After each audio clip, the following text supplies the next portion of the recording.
শ্রমিক, তাহলে শ্রমিকের অধিকার কেন নিশ্চিত হয় না? আমি আজকে আমাদের মজলুম নেতা বাংলাদেশ আম জনতা পার্টির আহ্বায়ক ডক্টর রফিকুল আমিন ভাইয়ের কাছে আবেদন রাখছি। মঞ্চে উপস্থিত আছেন আমাদের প্রান্তীয় নেত্রী ফাতেমা তাসনিম, ওনার কাছে এবং মঞ্চে যারা বিভাগীয় সংগঠক নীতি নির্ধারণী পর্যায়ে আছেন তাদের কাছে আমি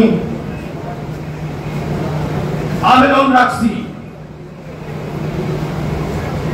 শ্রমিকদের অন্ন, বস্ত্র, শিক্ষা, বাসস্থান এবং চিকিৎসা নিশ্চিত করতে হবে।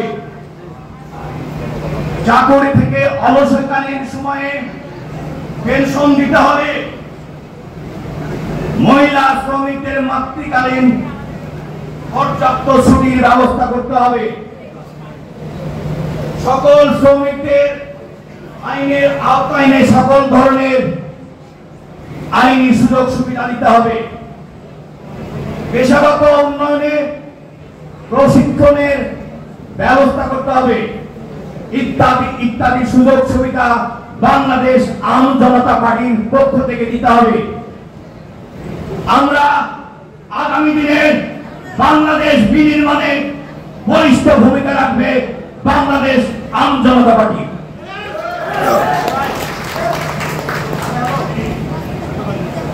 জয় হোক আম জনতা পার্টির, জয় হোক মেহবুব মানুষের, জয় হোক আমাদের সোনার বাংলার, সোনার বাংলাদেশ।